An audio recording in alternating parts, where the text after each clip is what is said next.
Տեսեք, դուք աշխատել եք շատ տարբեր երկրներում քաղաքական գործիչների հետ եւ ինչի համար եմ դա կարևորում, քանի որ յուրաքանչյուր պետություն, յուրաքանչյուր երկրում քաղաքական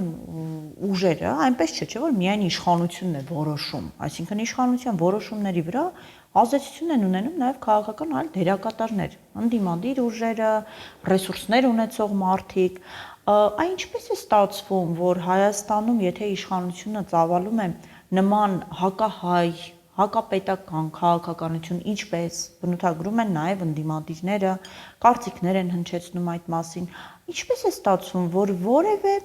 այլ ուժ, կլինի ընդդիմադիր, ռեսուրսներ ունեցող մարդիկ, ովքեր մինչև 2018 թվականը ընկալվում էին որպես անպարտելի, հա, կան հայ հասարակության մեջ նման մարդիկ, ովքեր լայնածավալ ռեսուրսներ ունեն, ոչինչ չեն կարողանում անել, այսինքն այդպես լինում է, որ ինչ-որ երկրում կա իշխանության մի ուժ,